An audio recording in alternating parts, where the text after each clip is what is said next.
2, 3, 4, 5, 6, 7, 8. Muchas gracias, presidente. Buenos días. Shaila Rosagel, corresponsal del Grupo Gili, El Imparcial de Sonora, La Crónica de Mexicali y Frontera de Tijuana. Presidente, preguntar, con su reciente visita a Sonora dieron fecha para que abrir el Hospital de Especialidades de Hermosillo para el 15 de septiembre. Preguntar si esta fecha sigue en pie, si va a ser el 15 de septiembre, si nos pudieran dar avances de cómo va pues lo que hacía falta en el hospital y si a partir del 15 de septiembre ya va a estar completamente abierto al público ya este hospital. También preguntar sobre lo que acaban de informar del plan de justicia para los guarijíos.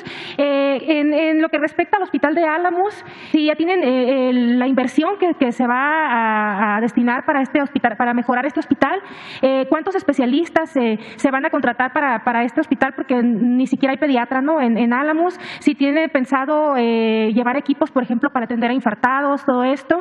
Y para las comunidades de la sierra, como pues los guarijíos, si están pensando en alguna ambulancia aérea o algo, porque pues como vimos que fuimos hasta allá, pues está muy lejos desde Mesa Colorada y otras comunidades que están todavía más alejadas de lo que es la cabecera municipal. ¿Cómo tienen previsto pues solucionar este problema cuando haya algún caso grave en la sierra, ¿no? Para que puedan llegar hasta Álamos, o si en el hospital en el Centro de Salud de Mesa Colorada ahí va a haber algo para urgencias graves? Gracias. Sería mi primera pregunta. Sí, ayer tuvimos una reunión con todos los integrantes del sector salud y estábamos haciendo un recuento de compromisos para que empiecen a funcionar hospitales, como es el caso del Hospital de Hermosillo, que le hace falta sobre todo personal especializado, y terminar de resolver problemas de carácter administrativo. Hicimos el compromiso de septiembre y lo vamos a cumplir. Ayer les hablaba yo de eso precisamente, porque yo no puedo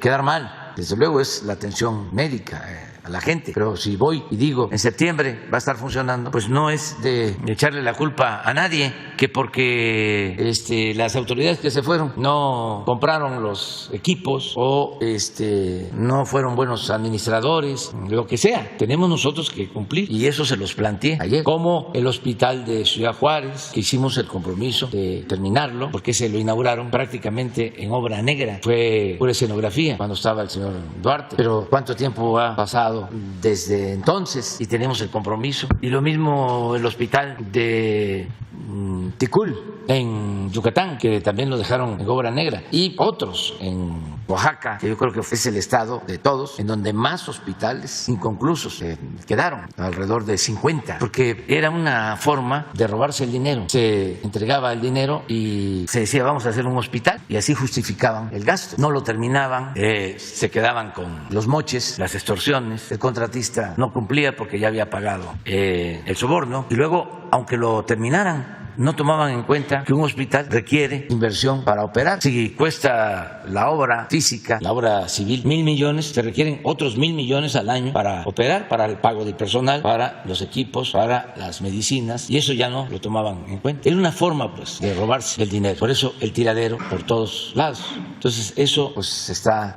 resolviendo y se está atendiendo, por lo que preguntas sobre cuándo va a estar este hospital de Hermosillo. Sobre los guarijíos, hicimos el recorrido, es parte del programa de salud pública, sobre todo en las regiones más pobres del país. Cuando tomaron la decisión de descentralizar el sistema de salud, solamente dejaron los hospitales del IMSS Bienestar a cargo de la Federación. Todo lo demás lo pasaron a los estados y la Federación le transfería los recursos a los estados, y no en todos los casos, pero sí llegaban los recursos a los estados en ocasiones y se usaban para otras necesidades o se desviaban, y el sistema de salud lo destruyeron por completo. Entonces ahora ese sistema federal del IMSS Bienestar es el que queremos aplicar como modelo en todo el país, con la federalización, para que haya atención a toda la población que no tiene seguridad social, que es la mayoría de la población del país. Entonces estamos rescatando hospitales para convertirlos en hospitales IMSS Bienestar. Ese hospital de Álamos era un hospital IMSS Bienestar hace un poco más de 40 años que se inició ese programa, y ese lo convirtieron en un hospital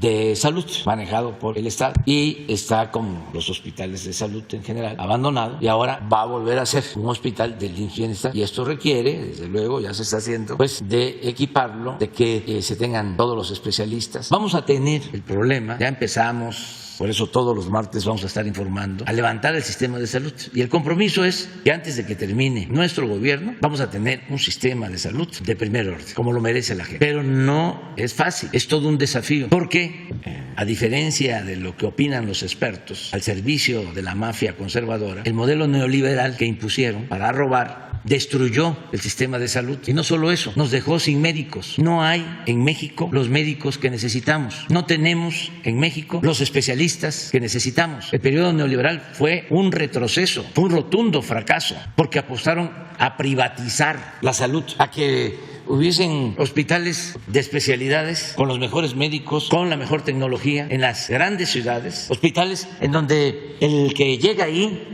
si no tiene un seguro, pues para pagar su atención médica tendría que vender su casa por lo que cobran. Entonces, imagínense lo irracional de querer desaparecer el sistema de salud pública para dejar solo la salud privada. Algo parecido a lo que hicieron en la educación. Nada más que pues, es tan absurdo eso que la misma realidad les impidió poner al mercado, como si fuesen mercancías, la salud y la educación, porque ¿de dónde va a sacar dinero la gente para pagar hospitales privados? ¿O de dónde va a sacar dinero la gente para mandar a sus hijos a estudiar en escuelas privadas? ¿Qué sucedió? Ese era el plan. Llegó a crecer la matrícula educativa en las escuelas privadas hasta cierto límite y ya no pudo crecer más porque la mayoría de la población no tiene para pagar colegiatura. ¿Cuándo se hizo esto para los jóvenes? Desde Salinas. Empezaron con las reformas constitucionales, reformaron el artículo 3 de la Constitución y acotaron la educación pública gratuita solo al nivel básico y dejaron al mercado el nivel medio superior y el nivel superior. ¿Quién era entonces secretario de Educación? Ernesto Zedillo. Esa fue una reforma con ese propósito. Y en el caso de salud fue lo mismo. ¿Por qué trato esto? Porque lo planteamos y salieron por ahí de estos médicos conservadores vinculados a las mafias de laboratorios a decir que no era cierto que faltaran médicos. Hicimos la convocatoria, la acabamos de terminar. Ahí está Nayarit, ¿por qué no pones Nayarit? Tú estás comentando de Álamo. Pues nos va a costar conseguir los especialistas para que funcione bien el hospital, para levantar esos hospitales. Nada más pediatras no hay. Ni público ni privado hay en Álamo. Sí, pues así estamos. Pues eso es lo que prevaleció y eso es lo que aplauden. No solo los que se beneficiaron con esta política, sino sus achichincles y voceros y mucha gente confundida. Hay como 20 millones de conservadores en el país que se sienten fifís. Miren, luego de la convocatoria de reclutamiento de médicas y médicos especialistas, se concretó la acreditación de 32 postulantes. El faltante de especialistas es de 443 especialistas. Esto es Nayarit. Por eso lo del acuerdo con el gobierno de Cuba. Pero también, ¿cómo van a venir médicos cubanos a desplazar a los médicos mexicanos? Como si la salud no fuese un derecho humano universal. Los vamos a traer de Cuba y los vamos a traer de Francia y de Estados Unidos y de donde los podamos conseguir para tener un sistema de salud completo, integral. Porque si en Nayarit tenemos este déficit, imagínense, bueno, estamos hablando de Sonora, imagínense Guerrero. El Centro de Rehabilitación de la Montaña no quería Teletón al principio y cambiaron de parecer y les agradecemos mucho ponerlo en Tlapa porque no iban a ir los especialistas que se requieren para la rehabilitación, para las terapias. Y va a ser el primer centro Teletón en una zona pobre o de las más pobres. Porque sí, se puede tener un centro de rehabilitación en la Ciudad de México, lo tienen en Guerrero, en Acapulco, pero en la montaña. Nosotros le agradecemos mucho a los del patronato de Teletón, a Fernando Landeros, porque se sintieron mal cuando les dije que queríamos que fuese el nuevo centro en Tlapa. Y me dijeron, no, propónganos otro lugar. Se llegó al acuerdo, va a haber uno en Mazatlán, pero se quedaron con esa inquietud y luego vinieron y me dijeron, vamos a hacerlo en Tlapa. Fíjense cómo está la situación de la montaña, que aunque se tenga el centro de rehabilitación en Tlapa, cómo se trasladan los niños, niñas, las personas con discapacidad a Tlapa de Metlatono, que son 2-3 horas, pero ¿de dónde obtienen dinero para el pasaje? Entonces los de Teletón hicieron un diagnóstico, fueron allá y decidieron que no solo va a ser el centro de Tlapa, el centro de rehabilitación de Tlapa, sino van a tener un sistema móvil para ir a las comunidades a dar las terapias. Entonces en eso estamos, básicamente. Gracias, presidente. Nada más para puntualizar, entonces el hospital de Hermosillo ya a partir del 15 de septiembre va a estar totalmente abierto al público. Sí, pero no sé si nos pudieran adelantar un poquito en qué van el proceso del hospital y también lo que le comentaba Sí, de Álamos y la Sierra, sí, para claro. trasladar enfermos. Sí, ahora justo la semana pasada que estuvimos ahí en Sonora, estuvimos trabajando con el gobernador Durazo, con el secretario de Salud, el doctor Alomía, justo para ver en qué etapa estábamos ya para lo del hospital de Hermosillo, y están en algunas cuestiones de mínimas de infraestructura, impermeabilizaciones y demás, algunas partes donde se metía el agua, pero el compromiso es en septiembre estar ya operando ese hospital. Sí hay una parte en donde estamos avanzando para la contratación del resto del personal que hace falta. Usted lo sabe, es un hospital que sustituye al anterior Hospital General de Hermosillo, pero es más grande y tiene más especialidades. Esa es la parte que estamos ahorita cubriendo, porque necesitamos más personal para que no sea nada más pasar a la gente de un hospital a otro, sino que crezca y realmente pueda dar todos los servicios. Pero sí, el compromiso es estar en operaciones en septiembre. Y solamente sobre lo del hospital de Álamos, ya lo comentó el señor presidente, era un hospital de IMSS Bienestar.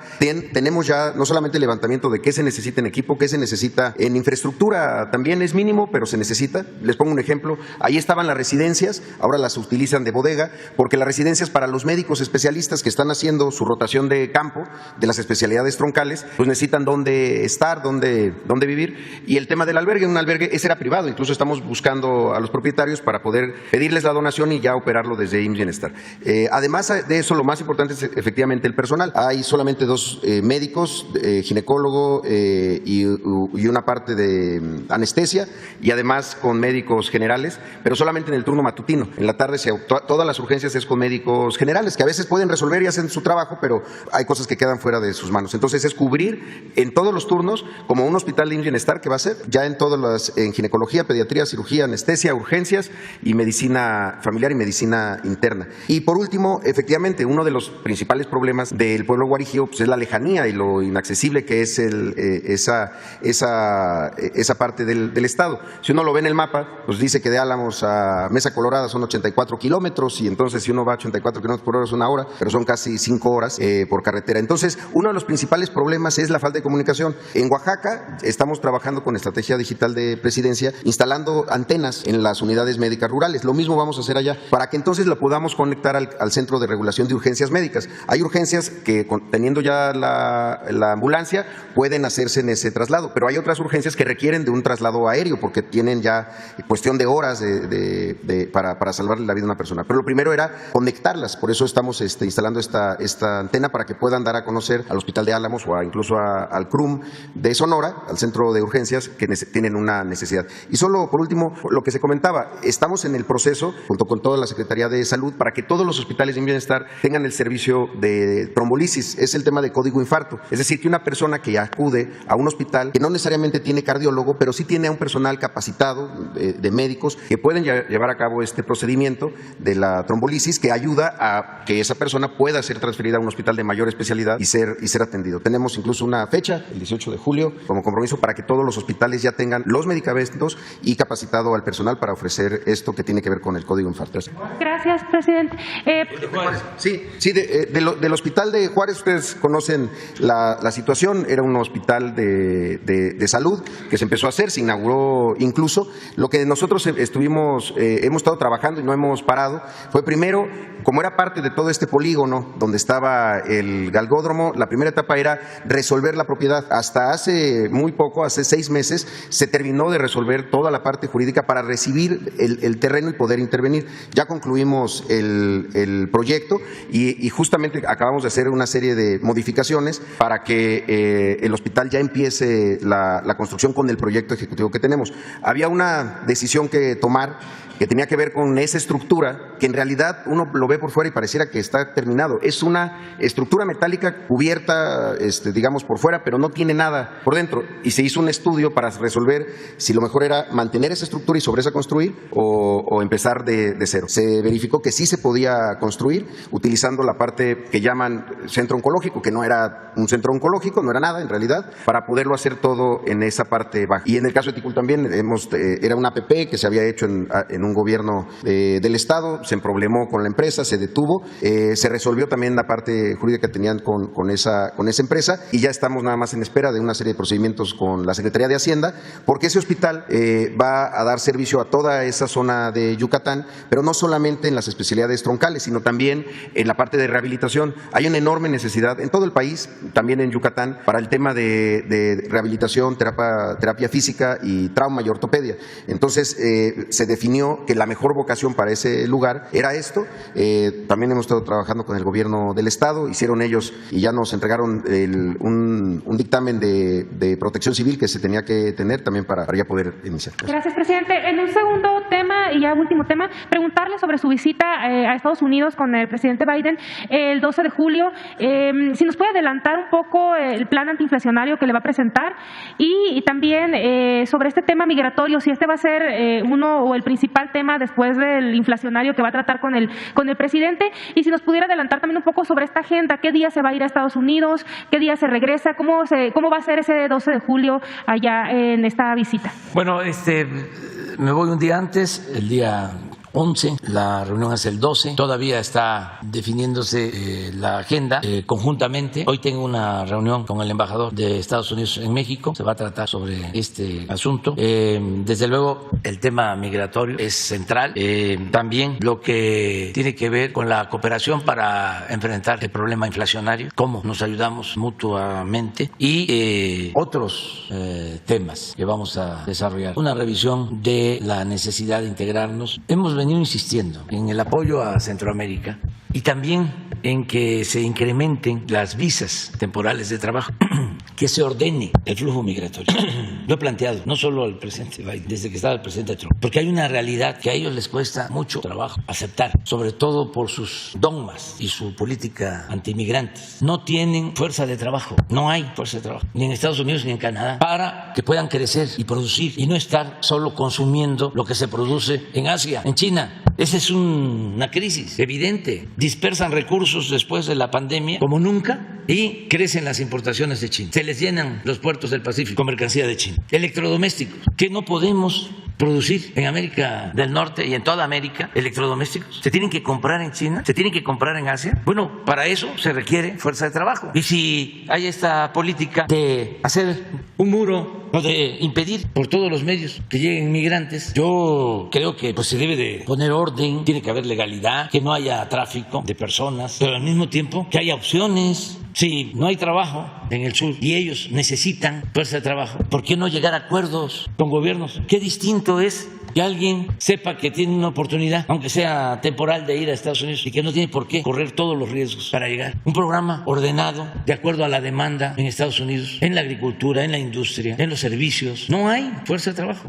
Pero como vienen las elecciones, tanto unos como otros, y unos todavía más extremistas, agarran de bandera el rechazo a migrantes para sacar votos, trafican con el dolor de la gente. Esos son los políticos de Estados Unidos. No todos, pero sí muchos. ¿Por qué no se ha aprobado la iniciativa de regularizar a los migrantes? Porque eso es cuestionado por los opositores y son los más extremistas, los del Partido Republicano, pero también los hay en el Partido Demócrata que no toman decisiones. Yo voy a plantear esto. Llevo muy buena relación con el presidente Biden, tengo la mejor opinión de él. Creo que es una gente buena, humana, no es un conservador despiadado y por eso voy a seguir insistiendo en el tema. Entonces es un planteamiento y también de trabajo conjunto con el presidente Biden. Que no estén pensando que vamos a distanciarnos. Vamos a estar siempre actuando con respeto y buscando cooperar con el gobierno de Estados Unidos y en especial por las características como político del presidente Biden. Sí, eso lo vamos a plantear. Porque nos vamos a ayudar mutuamente, que esa es una amenaza de agravamiento de la situación económica que nos afecta a las dos naciones y nos podemos ayudar. Eso hasta allá todavía no, pero sí estamos trabajando en una propuesta que vamos a hacer en su momento, de cómo nos complementamos, cómo la inflación tiene 3 tres importantes componentes: lo energético, los alimentos y otros bienes. ¿Cómo logramos que en estos tres componentes no haya aumento de precios? Con el secretario de Relaciones Exteriores me va a acompañar mi esposa porque está programada una reunión con la esposa del presidente Biden, no solo para estos temas, sino ellas tienen, con todo el respeto, pues otro programa más vinculado a lo educativo, porque la esposa del presidente Biden es maestra y hay muy buena amistad con Beatriz en ese campo y van a visitar escuelas y bibliotecas. Es otra actividad. Todavía no está nada definido, pero pues sí son dos agendas, lo que tiene que ver con inflación, migrantes, cooperación para el desarrollo, Centroamérica, integración de todo el continente americano con respecto a la soberanía. Ya vamos a darles a conocer. Lo de los empresarios está revisándose. Va a depender mucho del tiempo, pues del tiempo que disponga el presidente Biden, su equipo. Nosotros somos invitados y ya nos avisaron que quisieran que el encuentro fuese el día 12 todavía, ¿no? Esos detalles, pero ya en estos días ya se va a dar. Seguramente también vamos a tratar lo relacionado con el combate a la corrupción, las armas, la seguridad. Es amplio. Y vamos a hablar también de otras cosas, de temas que no tienen que ver solo con lo material. Como decía Martí, nuestro José Martí, no hay que preocuparse solo por el bienestar material, hay que preocuparse también por el bienestar del alma. ¿Cómo quedamos entonces? ¿Quién es de los... Ustedes ya, denle el micrófono al que le corresponda.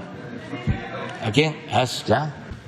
Buenos días, señor presidente. Buenos días a los funcionarios que le acompañan. Buenos días a todos. Sósimo Camacho, de la revista Contralínea. Ya mencionaba usted hace unos momentos cómo se trataron supuestamente de construir hospitales en toda la República, hospitales que resultaron muy onerosos y que la mayoría de ellos ni siquiera se concluyeron, y aquellos que se concluyeron ni siquiera funcionaron. La mayoría de estos hospitales se construyeron bajo un esquema conocido como PPS, proyectos de prestación de servicios, y esto, señor presidente, ocurrió no solamente a nivel federal, hay casos a nivel estatal, hay un caso de la Ciudad de México, y que no necesariamente es en materia de salud. Estamos hablando del sistema de comunicaciones y transportes. Hay un expediente de 2010 al que Contralínea ha tenido acceso, un análisis que están haciendo incluso las actuales autoridades de la Ciudad de México, que tiene que ver con la línea 12. Se trata, señor presidente, cuando en 2010 se endeudó por 15 años las finanzas públicas locales por más de 30,000 millones de pesos. Esto para adquirir 30 trenes mediante un esquema de contratación como el que le estoy comentando, de prestación de servicios a largo plazo. Y esta operación, que ha sido investigada por Contralínea, de la cual hemos publicado una primera parte, vendrán otras al respecto,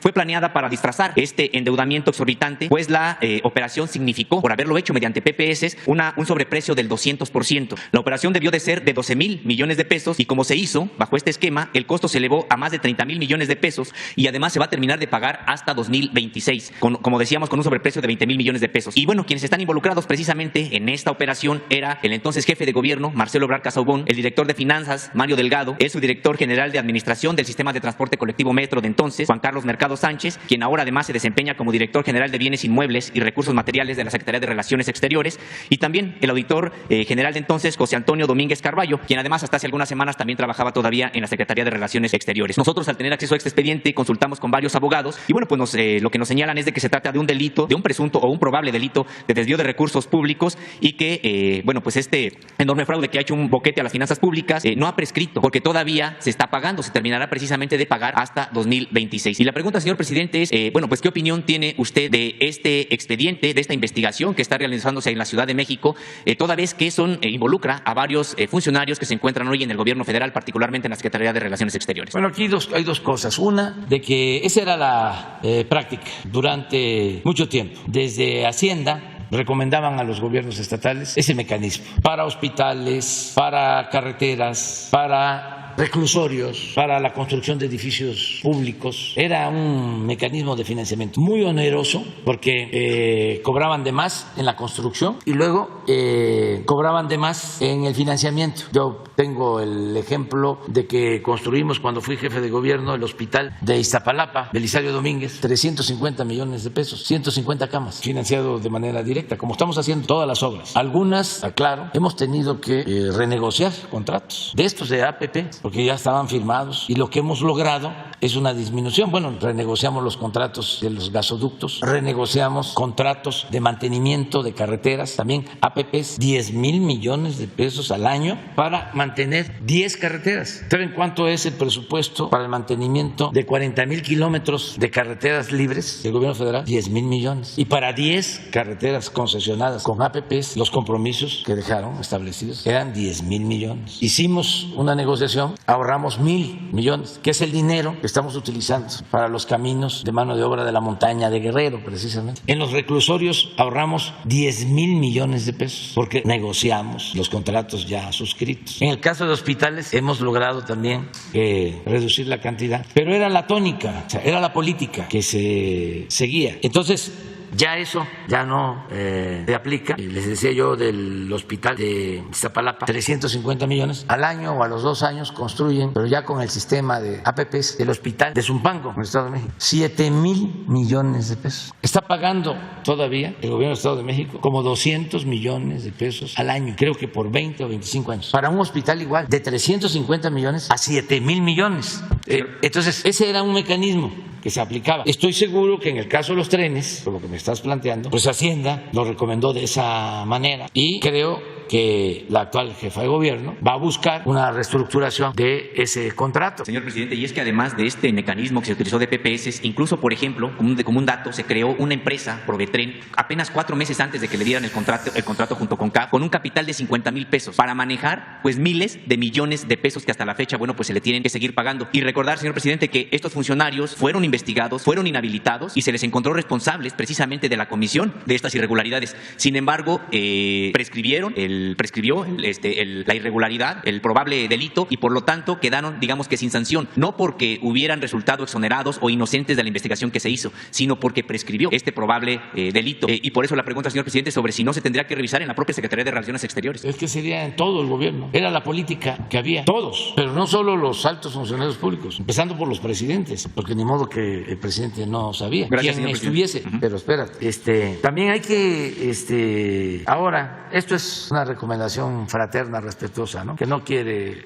que no busca de ninguna manera limitar la libertad de expresión. Aquí se permite todo. Nada más, acuérdense de que ya estamos en víspera, un poco anticipada, pero ya estamos en víspera de elecciones. ¿Sí? Entonces, cuando se señala a personas, pues, hay que procurar que no sea porque tengan posibilidad de ser candidatos o aspirar a cargos. Ustedes son serios en sus investigaciones, pero siempre en la historia de México la sucesión presidencial levanta muchas pasiones, los fines de sexenios, cuando se van a dar los cambios. Entonces vamos todos a ser muy profesionales, muy objetivos y no entrarle a la politiquería. Es una recomendación respetuosa, nada más, pero con toda la libertad que tiene. Sí, entendemos esa parte que existe, por supuesto que existe esta parte también, sin embargo, bueno, pues el expediente ahí está. Sí, y hay que hablar, pero digo, tomar en cuenta eso, ¿no?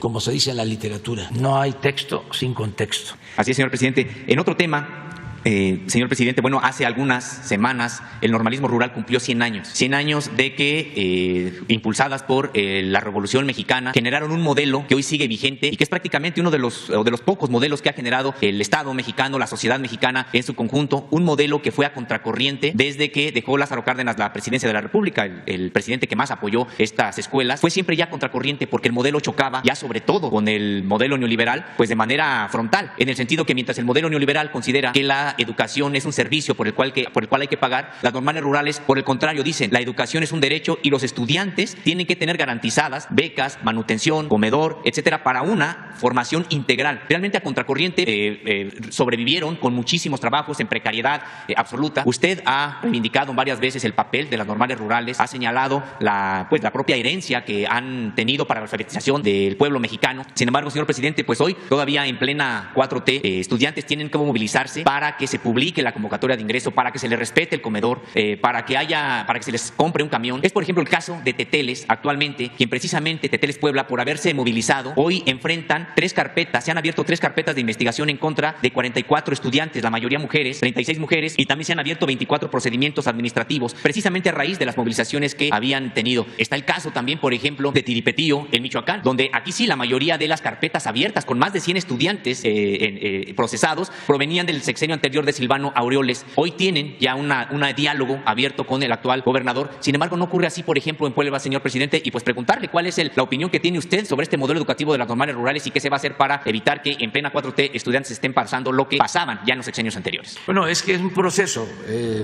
Hay en el gobierno, como sucedió durante el gobierno de Juárez, que tenía el mejor gabinete que ha habido en la historia de México. Se decía en ese entonces hombres, y ahora hay que agregar mujeres y hombres, pero en aquel entonces hombres, que parecían gigantes, todos. Y habían posturas ahí nada más, 2, no habían conservadores, pero sí habían liberales moderados y liberales radicales. Como Monfort, por ejemplo, era un liberal moderado, Ocampo era radical, y así, en todos los gobiernos. Eso nos pasa a nosotros. Además, estamos en un proceso de transición. Fueron 36 años de predominio de una política. ¿Qué querían, por ejemplo, en el caso de las normales rurales? Desaparecerlas. ¿Qué no?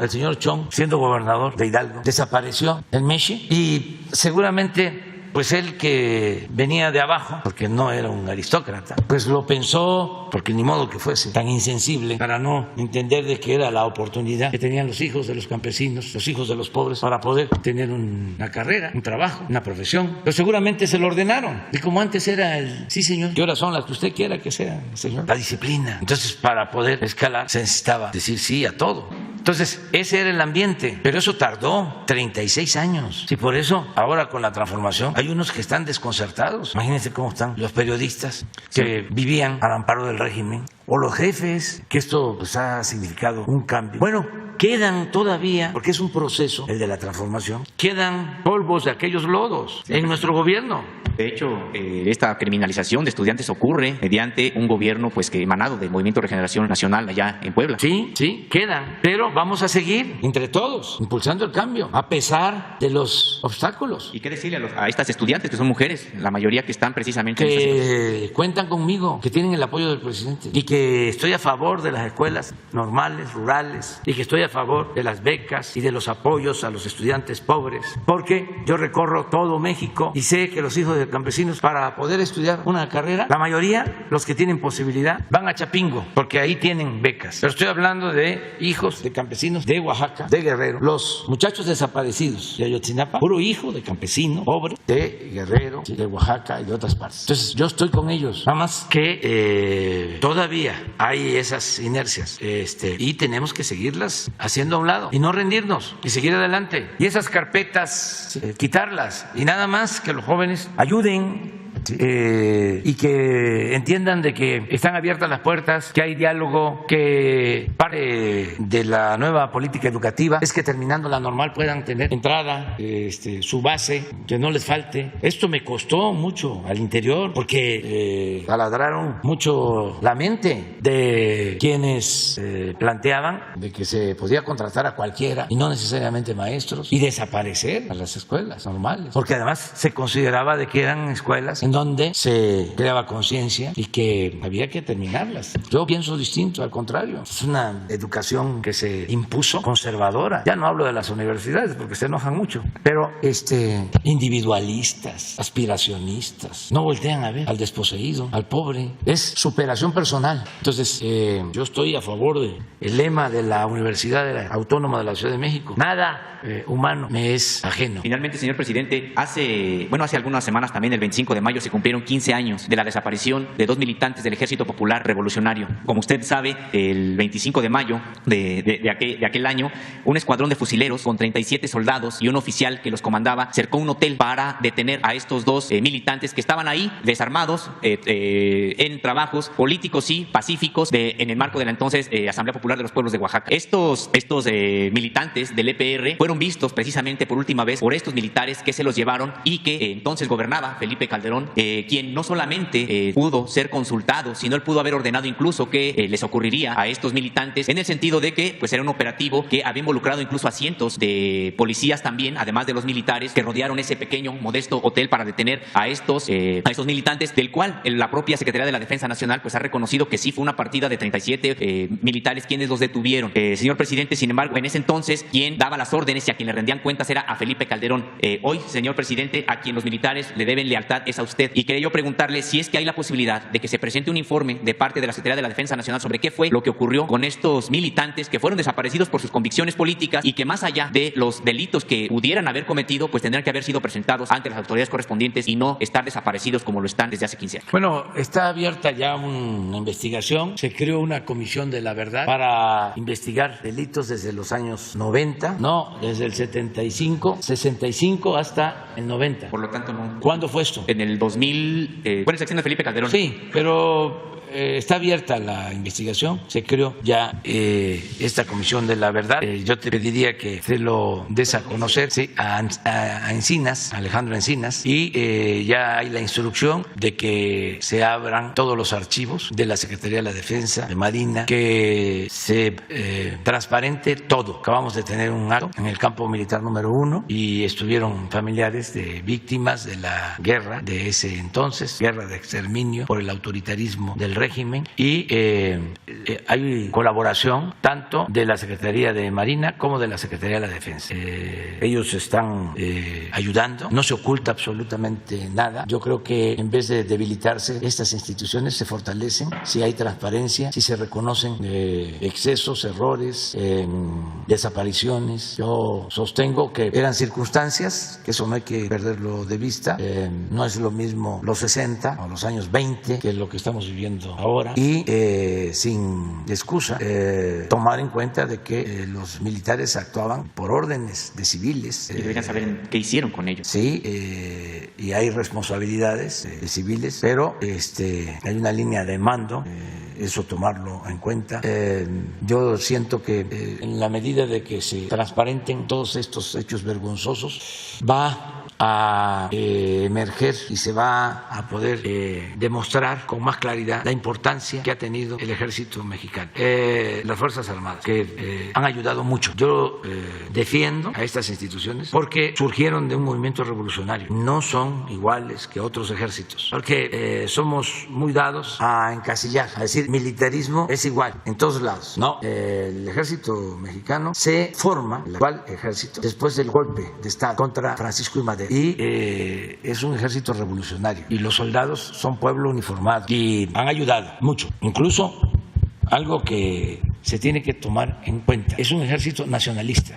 Por eso, en el caso de la defensa, no pudieron, cuando estaba en su apogeo la intromisión extranjera en México, porque lo permitieron los presidentes, no pudieron someter al ejército nacional. Entonces, es mejor la transparencia. A ver, estos fueron los errores que se cometieron, estas fueron actitudes ilegales, hay responsables, que no haya olvido para que no se vuelvan a repetir esos hechos. Entonces, esto que estás planteando se tiene que analizar. Yo veo que hacia adelante va a haber un asunto complicado que tenemos que enfrentar todos los mexicanos, porque el juicio de García Luna, estás hablando del periodo de Calderón, está involucrando a mucha gente, a muchas personas. No es una campaña periodística, es un juicio donde seguramente han declarado muchísimas personas, y aunque en el tiempo del juicio, por razones de legalidad, se mantenga ese expediente en el anonimato, va a llegar el día en que se va a conocer todo. Por eso yo sostengo que es un asunto tan delicado que van a buscar darle largas. Parece que ya lo están haciendo. Entonces, no quiere decir que todo lo que esté ahí sea cierto, pero es mucho lo que hay de denuncias. Y esto también los tiene muy nerviosos, pero ahora sí, como diría el mismo clásico, ¿no?, del conservadurismo. ¿Y yo por qué? Así es, ¿y yo por qué? ¿O a mí por qué? ¿Yo por qué? ¿Y yo por qué? O sea, No, la lección mayor es que no se deben de querer resolver problemas sociales con el uso de la fuerza, con medidas coercitivas, con la violencia, con la guerra. Eso no resuelve problemas. Ahora que lamentablemente fueron asesinados los sacerdotes jesuitas, el único que entendió bien de lo que se trata fue el Papa Francisco. Si no fuese por el Papa Francisco, nosotros tendríamos una situación muy delicada, porque la Iglesia Católica tiene un dirigente político, espiritual, auténtico, un verdadero pastor, un seguidor de Cristo, un hombre bueno, humano. Cuando vino aquí, lo que pasa es que como si pasara de noche, a mí me gustaría que se releyeran sus homilías, sus discursos. Ahora, lo que dijo en Ciudad Juárez acerca de los jóvenes, acerca de migrantes, acerca de la violencia, y también fraternamente les hizo un cuestionamiento a la jerarquía, pero esa política ha ayudado muchísimo en México, la política de Francisco, del Papa Francisco, mucho, porque la Iglesia, yo diría todas las iglesias, todas, han estado actuando con mucha responsabilidad. No es el grupo de Claudio X González. No, Claudio X, ¿qué? Sí, pero ese es el papá. Laporte. Claudio X González Laporte es el papá. Laborde. Laporte es el papá. Claudio X González Laporte. El joven. Sí, nada que ver. Y con todos estos que están financiando la guerra sucia en contra de nosotros y los medios de comunicación, nada que ver. Las iglesias no están en eso. Señor presidente, entonces, decirlo, ¿no? Porque también es importante. Claro que ahora que se dio este lamentable caso de los asesinatos de los jesuitas, pues se hubieron protestas y además causa mucho dolor, yo lo comprendo, pero yo creo que ellos coinciden de que la paz es fruto de la justicia. Señor presidente, pero ¿qué decirle a los familiares y a los miembros de la propia organización a la que pertenecían Gabriel Alberto Cruz Sánchez y Edmundo Reyes Amaya? ¿Hay posibilidad de que se sepa qué ocurrió con ellos? Que se vea su caso. No hay impunidad para nadie, sea quien sea, y hasta donde nos alcance el tiempo, hasta donde humanamente podamos, se va a hacer justicia, siempre. Gracias, presidente. Buscaremos al subsecretario Encinas. Gracias. ¿Quién queda? Muy buenos días, presidente. Amir Ibrahim, del Quintana Roo MX. Yo quiero tratar el tema del Tren Maya, presidente. Se avaló ya, avaló Semarnat la mía del tramo 5, que fue uno de los fundamentos por lo que se otorgaron el amparo. Preguntarle, señor presidente, qué sigue, si tiene alguna noticia sobre ya cuándo o cuándo se va a volver a empezar la construcción del tren. Y en el mismo tema del Tren Maya, tuvimos acceso a una información, fuimos a Veracruz por unas denuncias que nos estaban haciendo unos transportistas respecto a la logística que tienen para transportar el balasto. Lo sacan de las minas, lo llevan al puerto, lo meten por la ruta normal al puerto, descargan para hacer el cabotaje y llevarlo a los tramos 2, 3 y 4 y 5 del Tren Maya, pero resulta que a la hora de la salida los obligan a salir por la ruta fiscal, y esto sucede que tardan 8 horas en salir y está retrasando muchísimo la entrega del balastro hacia el tren. Pudimos platicar incluso con algunos de los líderes sindicales que están a cargo de estas rutas. Ellos aseguran que de corregirse esta logística podrían comprometerse a entregar el 30% más del material a estas zonas, y que en caso también advierten de que no se diera este cambio, pues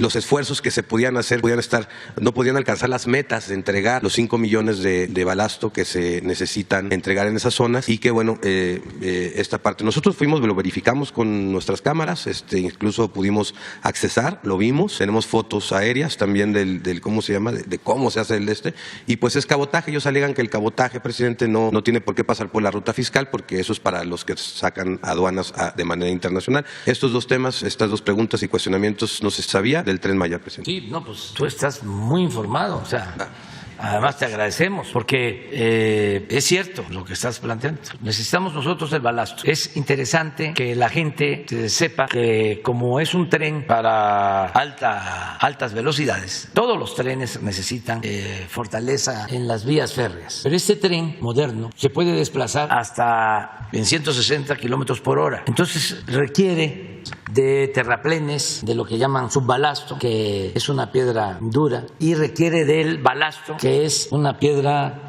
de lo más duro que hay, es fierro, porque eso se pone antes de poner los durmientes y los rieles. Entonces, en efecto, hay que abastecer con 5 millones de metros cúbicos los 1.500 kilómetros del Tren Maya. La gente seguramente no sabe, porque para muchos son temas técnicos, ¿no?, desconocidos. Esa piedra no se encuentra en todos lados, ese balazo. ¿Por qué no pones el plano del sureste? De hecho, son pioneros los que están sacando ahorita ese tipo de ahí en Veracruz. Para que vean lo que significa estar haciendo esta gran obra y luego estar aguantando el zumbido de los mosquitos conservadores.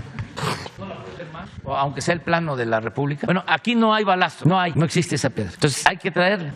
¿Dónde hay? Sí, es hasta acá. La zona de Aropan, ¿no? Veracruz. Sí, aquí, por los Tuxtla. Por algo de aquí sacaban las piezas, así como Miguel Ángel sacaba el mármol de la Toscana para sus grandes obras, para hacer el David y sus extraordinarias obras. Los olmecas sacaban sus piedras de aquí, las cabezas, las traían en balsas hasta aquí, a la Venta y a toda esta zona. Bueno, solo hay aquí y el tren está acá y no se puede hacer sin balazos. Entonces estamos llevando a cabo, en efecto, una operación de sacar de estos bancos el balazo, y para que sean embarcaciones grandes, pues es el puerto de Veracruz. Entonces se viene el balazo de aquí hasta Progreso. Entonces, muchas gracias, porque he venido diciendo, está tomando nota el almirante Ojeda, que se le dé prioridad al balazo, porque estamos terminando los terraplenes, ya se está trasladando balazo, pero es una cantidad considerable la que se requiere. Los líderes se comprometen con ustedes, en caso de civiles, a transportar el 30% más. Y se portan muy bien, y todos. Si los dejan pasar, al salir no cruzan el muelle fiscal, sino el otro. Sí, los dueños de los bancos, los dueños de terrenos, sean ejidatarios, comuneros, los transportistas, todos están ayudando.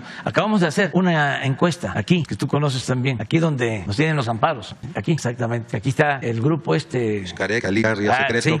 Con la gente, y la gente no quiere que sigan destruyendo los de Calica, y en la misma encuesta se les preguntó por el Tren Maya, y sí quieren el Tren Maya. Bueno, no quieren a Calica, pero sí quieren el Tren Maya. Le informo que un grupo de pobladores de la zona están a punto ya de interponer una denuncia ambiental para que Calica reponga el daño que causó al medio ambiente, y ya van a ir con la denuncia ambiental. Ya está casi lista, yo he venido cubriendo eso, ya lo adelanté, pero bueno, ya viene la denuncia. Ahí de pero sí, tomamos nota de lo que está planteando. ¿Y cuándo? Y aprovechamos pues para informarle a la gente de todo lo que implica. Tenemos un ofrecimiento que tampoco queremos hacer a un lado, porque además muévelo hacia donde creen que hay también balasto, no, hacia el Caribe, en Cuba, aquí en Cienfuegos.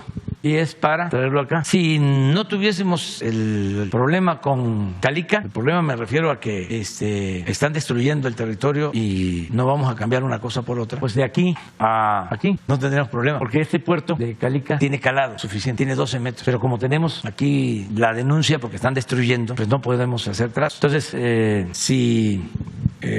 por el tiempo y además por la necesidad de material, tendríamos que seguir con Veracruz y de aquí a Progreso para poder terminar. En eso estamos. Los transportistas dicen que sí pueden llegar a la meta de 5 millones sí se arreglan este tipo de logísticas que les quitan un montón de tiempo. Y lo estamos haciendo y se están portando muy bien los transportistas y toda la gente, pues están ayudando. Pero qué bien que lo planteas, porque ya el secretario de Marina va a tomar nota. Lo otro, ¿qué era lo que planteas? Sobre si tenía fecha de cuándo vuelven a retomar los trabajos del Tren Maya en la Ruta 5. Está por resolverse lo de los amparos.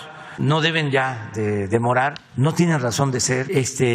Son amparos para parar la obra con propósitos políticos. Es una gran obra que ayuda mucho a la gente.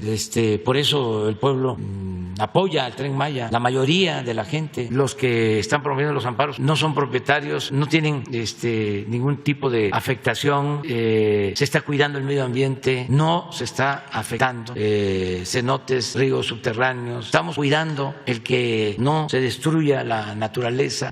Estamos llevando a cabo todo un plan de reforestación. Nada más estos señores deberían de tomar en consideración que el gobierno de México, que nuestro país es el que más invierte en el mundo en reforestación. Ni Estados Unidos, ni Francia, ni China, ni Rusia, ningún país del mundo destina $1.500 millones al año para sembrar árboles. Nada más con eso. Pero son muy cerrados y tienen mucho coraje, albergan mucho odio. Los ciega por completo, ¿no? El conservadurismo los obnubila. Entonces es muy difícil. Y además cuentan con el apoyo pues, de toda una estructura corrupta que no quiere que se termine con este régimen, ¿no? De injusticias. Pero pues el secreto está en no cansarnos, en seguir adelante. En mi segundo tema, presidente, mi segundo tema y una pregunta de seguimiento rapidísima. Por ahí cuando estuvimos en Veracruz tuvimos la oportunidad de ver también a la gente del sindicato de maniobristas, carretilleros y estribadores, preguntarle qué avances ha tenido. Ya hubo una reunión con Jesús, con el secretario de Gobernación. Al parecer todavía no hay, digamos, concretos, hechos concretos, ¿no? O sea, hay como algunos acuerdos que todavía no llegan a una. Y preguntarle, señor presidente, si usted sabía que en la denuncia administrativas que estos sindicatos pusieron, la Consejería Jurídica de la Presidencia defendió el decreto de Salinas de Gortari con el que hizo esa requisa, porque resulta que ahora cuando contesta la Consejería Jurídica sobre esa requisa, pues bueno, la Consejería Jurídica justifica la acción que tomó en ese entonces Salinas de Gortari para ejecutar ese tema, diciendo que pues efectivamente había muchos malos empleados o trabajadores o que sí, cosas por el estilo. Entonces, preguntarle si sabía usted ese sentido de la contestación, y porque ese sentido de la contestación ya hizo que les anularan su juicio, por ejemplo, ¿no? Y preguntar si, pues bueno, en el caso de los avances de los acuerdos que tuvieron, si usted está enterado de los acuerdos en los que llegaron y si pues ya va a haber hechos concretos, y si me podría decir o nos puede informar cuándo van a hacer las acciones concretas. Bueno, yo creo que no estaba yo informado, pero yo creo que es una respuesta legal, así nada más. Hay que ver de qué se trata y ayudar en lo que se pueda a los trabajadores, revisar el caso con la consejera jurídica y con Gobernación. Sobre las pensiones y todo esto, todavía no nos puede informar de fechas exactas. ¿Sí? No puedo todavía, pero a ver qué podemos hacer. Bueno, muchas gracias, presidente. Ya, se nos acabó el tiempo. Me voy a reunir como a las 11:30 con el embajador, Salazar, como a las 11:30, Ken Salazar, y vamos a dar seguimiento a este lamentable caso de San Antonio. Sí. Mucha gente que viene a atender. Ayer estuvo con nosotros el basquetbolista. Sí habló con ustedes. Es extraordinario, como deportista y buen ciudadano, buena persona. Me regaló uno, pero quedó en enviarme otro. Trajeron el trofeo y recordando a sus abuelos, y no olvidan a México, nuestros paisanos migrantes. Eso es muy pues muy bueno, de mucha nobleza. Quieren mucho a nuestro país porque él es hijo de padres mexicanos de Michoacán, ¿sí? Y pues el básquetbol es de los deportes favoritos en Estados Unidos, como el fútbol americano, como el béisbol. Y me decía que en San Francisco, cuando la celebración, salieron los paisanos mexicanos con bandera también, y se bajó del carro y se fue caminando con ellos, y la gente feliz, nuestros paisanos ya, y vamos a seguir impulsando el deporte. Bueno, nos vemos mañana.